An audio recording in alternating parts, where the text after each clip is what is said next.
segundo volume da terceira parte. Saudações, família. O meu nome é Eusébio. Como identificar a revelação-chave? É o tema da luta que teve o seu início na base Fica Onde Está. Como já disse nos vídeos anteriores, repetidas vezes vou dizendo, o principal objetivo desta luta é restabelecer o amor através da união entre os líderes religiosos, mestres e praticantes das artes marciais. Quando digo artes marciais, me refiro a todos os métodos de luta, do bem contra o mal, ou por outra, a todas as crenças religiosas. São métodos porque nos permitem viver de acordo com a lei do Criador Celestial, sendo eles teóricos, técnicos e práticos. O tipo de método não importa. O que importa é a sinceridade. E onde é que podemos encontrar a sinceridade? No seu verdadeiro sentido, a sinceridade é definida como a expressão externa de sentimentos e pensamentos, alinhados à realidade vivida dentro da pessoa. Isso quer dizer, a sinceridade é o amor próprio. E o amor próprio também se assemelha à luz que brilha na vida de uma pessoa. Em outras palavras, o amor próprio significa integridade. Por isso, o mestre Confúcio disse, se quer prever o futuro, estuda o passado. E o mestre Bruce Lee disse, a arte marcial é a arte da expressão corporal na forma de luta. Então, com isso, o mestre disse, não podemos nos preocupar com o movimento, porque o excesso do controle pelo movimento impossibilita o domínio total do mesmo. A ausência do domínio resulta em raiva, e o mestre incentiva-nos a buscar o autocontrole, que é a origem do conteúdo emocional, que é o verdadeiro instinto natural. Instinto natural, em outras palavras, também significa ser conduzido pelo Espírito Santo. E ser conduzido pelo Espírito Santo, em outras palavras, também significa bons resultados das ações do passado. É importante controlarmos as ações do presente, para que o futuro não seja uma arma destruidora. Porque se não controlarmos as ações do presente, podemos acordar enquanto estamos a cumprir as tarefas dos fariseus do passado. Por isso o mestre Bruce Lee disse, a arte marcial significa expressar-se honestamente e sem mentir para nós mesmos, evitando os sentimentos de raiva, ódio, orgulho e até mesmo cobardia. Por isso a revelação-chave podemos identificar através de conjunto de várias armas. Quando digo várias armas, quero também dizer métodos que nos permitem praticar o bem. Por isso o mestre Bruce Lee diz, devemos estar unidos com o soco. E o soco é uma arma que podemos usar para a libertação do espírito. No seu verdadeiro sentido, o soco é a palavra de Deus, que pode ser usada de forma prática. Qual é a melhor forma para praticarmos o bem? Uma das melhores armas para destruirmos o mal e conquistarmos a amizade do Criador Celestial é identificar minha revelação-chave. E um dos métodos para identificar minha revelação-chave é não mentirmos para as pessoas através das escrituras sagradas, de todas as crenças. Quais são os sinais que podem nos permitir identificar a revelação da falsidade? Um dos sinais é quando um líder de uma crença religiosa começa a afirmar sem provas, e ontem conversei com Deus, ou um anjo. Isso significa a ausência do Espírito Santo na vida dessa pessoa. Segundo sinal é quando o líder começa a falar na frente dos fiéis que o líder Y ou X é falso. Isso também significa a revelação da falsidade e a ausência do Espírito Santo na vida dessa pessoa. Porque o Espírito Santo caracteriza-se em obras, sentimentos profundos de amor e compaixão. Por isso, para identificar minha revelação-chave, é importante ter virtude, porque a virtude nos permite agir de acordo com a totalidade de nossos sentimentos, crenças, pensamentos e desejos. Neste contexto, concluímos que a revelação-chave é contato direto com o Criador Celestial.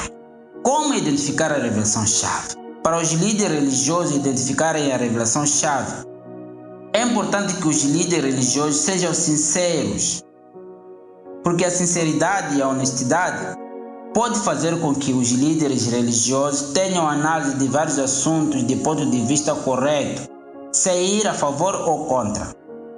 A Bíblia diz em Provérbios capítulo 16, versículo 13: os lábios justos fazem a felicidade do rei, e ele ama as pessoas que falam a verdade. O profeta Maomé disse: a verdadeira riqueza de um homem é o bem que ele faz neste mundo. O mestre Confúcio disse: a melhor maneira de ser feliz é contribuir para a felicidade dos outros. E uma das frases também ele diz: saber o que é correto e não fazer é falta de coragem. Os líderes devem acordar. Os líderes devem deixar de ser fracos, arrogantes, cobardes. A responsabilidade dos líderes é maior. Os líderes devem saber que existe uma diferença entre líder de uma crença religiosa e um mensageiro de Deus. O líder, quando é sincero, a possibilidade de identificar a revelação-chave é maior. Com isso, o mestre Confúcio diz: o líder deve ter a capacidade de compreender o que passou para encarar o que está por vir. E também diz: a experiência é uma lanterna dependurada nas costas que apenas ilumina o caminho já percorrido. Pode fazer comparação dessa frase com Salmo, capítulo 119, versículo 105. Lembrar que só podemos obter a experiência através dos mais experientes. E é importante buscarmos a experiência porque é a obrigação dos líderes religiosos. E o profeta Maomé diz: de Deus nada se oculta, tanto na terra como nos céus. Isso significa que Deus sempre irá nos revelar a verdade, porque Ele nos ama. Porque os líderes devem deixar de ser falsos e mentirosos, deixar de buscar as mentiras como forma de manipular as pessoas e controlar as coisas a seu favor. Por exemplo, líderes africanos. Qual é o problema de discutir com alguém que também é africano, que se apresenta na sociedade como um profeta de Deus? Vamos voltar um pouco. A Bíblia diz em Provérbios capítulo 22, versículo 8: quem semeia injustiça colherá desgraça. E Salmo 107, versículo 35 diz: Deus converte o deserto em lago e a terra seca em fontes. Por isso que o mestre Bruce Lee disse: um homem sábio pode aprender mais com uma pergunta tola do que um tolo com uma resposta sábia. Isso significa que os líderes religiosos podem identificar a revelação-chave com as pessoas que menos esperam, porque Deus usa essas pessoas para trazer a verdade. Logo concluímos que, para podermos identificar a revelação-chave, precisamos da sabedoria. E a sabedoria vem do Criador Celestial. Um dos grandes homens sábios e matemáticos, Pitágoras, numa das frases ele diz: a inveja foi, é e será a destruição de muitos. Isso significa que, no passado, muitos foram destruídos por causa da inveja. E neste tempo que vivemos, muitos estão sendo destruídos por causa da inveja. E no futuro, muitos serão destruídos também por causa da inveja. De acordo com a escritura sagrada do cristianismo, a inveja fez o anjo mais próximo de Deus rebelar-se contra Deus. E por causa dessa rebelião, ele foi expulso do céu. Na tentativa de querer ser como Deus, enganou a Eva. A Bíblia diz em Apocalipse capítulo 12, versículo 9: assim foi lançado para baixo o grande dragão, a serpente original, o chamado diabo, o Satanás, que está enganando toda a terra habitada. Ele foi lançado para baixo, para a terra. Os seus anjos foram lançados com ele. A origem do pecado da humanidade, de acordo com a Bíblia, se você, líder religioso, continuar a falar que foi Adão e Eva que pecaram, estará enganando as pessoas. Ainda no cristianismo, alguns homens tentaram matar Enoque por falar a verdade. Tudo isso por causa da inveja. Porque pensaram os líderes que, quando ouvir Enoque, poderia ter fama ou ser como um líder. Deus, por amor a Enoque, levou-o mais cedo. Por causa da inveja, muitos foram destruídos no dilúvio, no tempo de Noé. Noé passou a informação que havia sido dado com Deus, mas ninguém quis ouvir, porque pensaram, os líderes, dar ouvido a Noé seria um líder de renome. De acordo com a Bíblia, Jesus Cristo curou doentes, deu visão aos cegos, ressuscitou os mortos, provou que realmente era um mensageiro de Deus, caminho para a vida eterna. Mas ele foi morto, crucificado, por falsas acusações de blasfemar contra o Criador Celestial. Uma horrível acusação. Os líderes religiosos fizeram isso.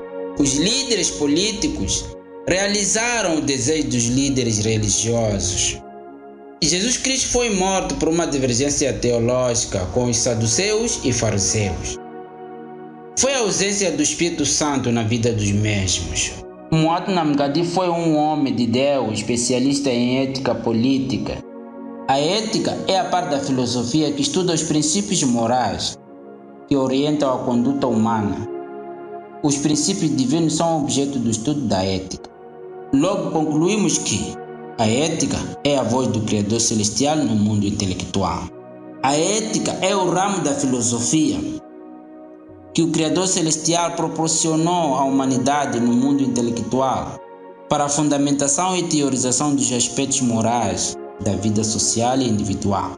Logo concluímos que a ética é uma das armas do Criador Celestial no mundo intelectual. É por isso que Deus usou vários homens para fazer valer a lei através da ética na sociedade.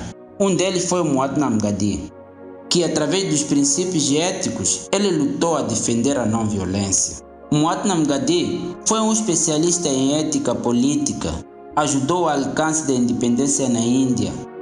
Em 30 de janeiro de 1948, foi morto por um hinduísta. Não foi só ele a ser morto. Muitos homens de Deus foram mortos por líderes religiosos, outros perseguidos e outros mortos por líderes religiosos em parceria com líderes políticos.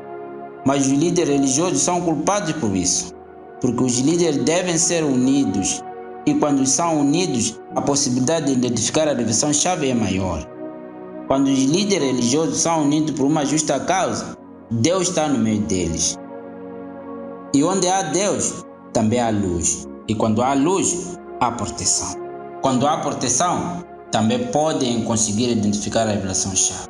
Qual é o caminho que permite a união entre os líderes religiosos? Para responder essa questão, a Bíblia diz, em Salmo, capítulo 1, versículo 1 a 3. Feliz é o homem que não anda segundo o conselho dos maus, que não pisa o caminho dos pecadores, nem se senta com o grupo dos ridicularizadores. Versículo 2 diz, o seu prazer está na lei de Deus. Ele lê a sua lei em voz baixa dia e noite. O mestre Bruce Lee disse, não importa o quão grande ou pequeno um homem pareça ser, ele não é nada sem a sua integridade. A integridade significa uma pessoa de conduta reta, de honra, de ética e educada. São qualidades que o Criador Celestial aprecia. Por isso que a Bíblia diz em Salmo capítulo 1, versículo 3, o resultado desse homem será como uma árvore plantada junto ao curso de água, uma árvore que dá frutos na sua estação, cuja folhagem não murcha. Tudo que ele fizer será bem sucedido. João capítulo 5, versículo 3 diz, o amor de Deus significa o seguinte, que obedeçamos os seus mandamentos. Os seus mandamentos não são pesados. Isso significa que para obtermos a revelação-chave, precisamos seguir um caminho. E para seguir o caminho, precisamos fazer uma escolha. Quando fazemos escolha, devemos saber que todos os caminhos exigem concentração. E é por isso que a Bíblia diz em 1 de Timóteo capítulo 4, versículo 15, medita nessas coisas, concentra-te totalmente nelas, para que o teu progresso seja claramente visto por todos. E é por isso que o profeta Maomé diz, quem busca o conhecimento e o acha, obterá 2 prêmios, um por procurá-lo e o outro por achá-lo. Se não o encontra, ainda restará o primeiro prêmio. Isso significa que nenhum trabalho é em vão. Por isso devemos nos concentrar e meditar, como diz a Bíblia. em 1 de Timóteo capítulo 4, versículo 15.